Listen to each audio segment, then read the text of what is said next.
Hey everyone, and welcome. Today we're diving into an explainer of Emily Bronte's wonderfully complex, incredibly dramatic classic, Wuthering Heights. Now, if you've ever felt a little intimidated by this massive, brooding novel, honestly, don't worry. We're going to break down the characters, the central storyline, and exactly why it's considered a Gothic masterpiece, using friendly, easy-to-follow language. So, let's just get right into it.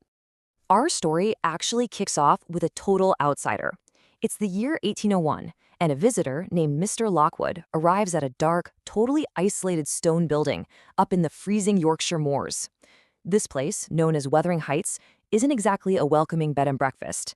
It's constantly battered by extreme winds, and as we'll see, its inhabitants are just as harsh and cold as the weather outside. Because of a brutal blizzard, Lockwood is actually forced to spend the night there, sleeping in this strange, enclosed oak bed. But while he's drifting off, he is absolutely terrified by a nightmare. Or, maybe it's real. He feels a freezing little hand grab his wrist right through a broken window pane, and a ghostly child's voice sobs, "Let me in, let me in. I'm come home. I lost my way on the moor." I mean, what a terrifying way to set the perfect tone for the wild story we're about to uncover. To make sense of all this madness, here's our roadmap. We'll start with a welcome to Wuthering Heights. Meet the main characters, unpack their doomed love story, dive into Heathcliff's dark revenge, and finally, look at why this is a classic Gothic masterpiece. Okay, first up, let's meet the main characters. Most of the story is actually told in a flashback by the estate's longtime housekeeper, Nellie Dean. She witnessed this core character conflict firsthand. On one side, we have Heathcliff. He is a dark, brooding, wild, and incredibly poor orphan who was brought to Wuthering Heights as a kid. And completely opposite to him, we have Edgar Linton, who lives down in the valley at Thrushcross Grange. Edgar is literally everything Heathcliff isn't. Wealthy, cheerful, highly civilized, and handsome. Just total opposites. And the absolute crux of this whole drama is Catherine Earnshaw's torn heart. She grew up with Heathcliff, and she loves this wild boy with a fierce, almost terrifying depth. She famously declares, "Whatever our souls are made of, his and mine are the same, and Linton's is as different as a moonbeam from lightning or frost from fire." But, society has rules. She feels it would actually degrade her to marry a poor servant like Heathcliff, so she makes the fateful choice to marry the wealthy, civilized Edgar Linton for his money and social status. Which leads us right into our next chapter, a doomed love story. Turns out marrying one man for money while your soul belongs to another is a complete recipe for disaster. It all started back in childhood, when Mr. Earnshaw brought the orphan Heathcliff home. He and Catherine became completely inseparable, just roaming the moors like wild creatures. But years later, when Catherine agrees to marry Edgar Linton, Heathcliff secretly overhears her say it would degrade her to marry him. Heartbroken and furious, he just vanishes into a violent storm in the middle of the night. So Catherine eventually settles into a peaceful, quiet, and honestly somewhat boring life as Edgar's rich wife. But then the past comes knocking. Heathcliff returns years later, and he is completely transformed. He is no longer a poor plowboy. He is now a rich, tall, and highly dangerous gentleman with a massive chip on his shoulder. His return entirely shatters that fragile peace. Heathcliff and Edgar instantly clash, pulling Catherine in two completely different directions. The intense stress literally breaks Catherine's mind. She descends into a feverish delirium, starves herself, gives birth, and tragically dies. The infant she leaves behind is a daughter who is also named Cathy. And that brings us to the most chaotic part of the explainer, Heathcliff's dark revenge. This is where the story shifts from a tragic romance into something way, way darker. With Catherine gone, she was his soulmate and really the only thing tethering him to humanity. Heathcliff's heartbreak morphs into pure, toxic rage.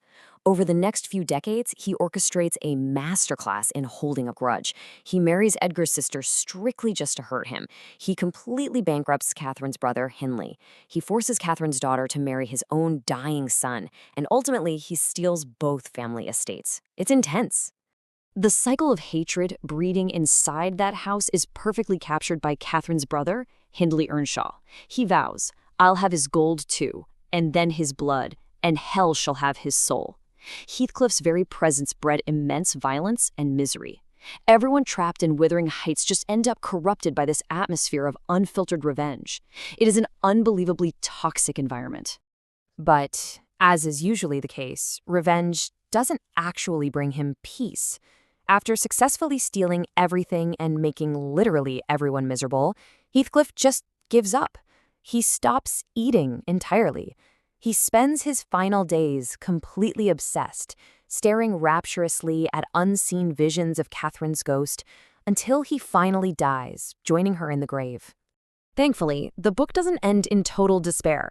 The curse is finally broken. The cycle of abuse ends when the surviving cousins of the second generation, young Cathy and Hindley's son Hareton, manage to push past all that inherited trauma. They actually fall in love and plan to marry. Cathy teaches the uneducated Hareton how to read, and their compassion for each other finally brings sunlight, healing, and forgiveness back to the family tree. So, wrapping up our story, let's talk about why this is a classic Gothic masterpiece. Now that we've mapped out this completely wild, multi-generational plot, let's look at why Emily Bronte's book is considered the absolute blueprint for the Gothic novel.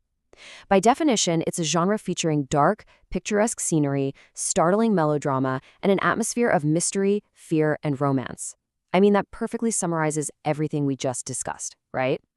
This is definitely not a polite, quiet story about Victorian tea parties. It is a loud, emotional hurricane.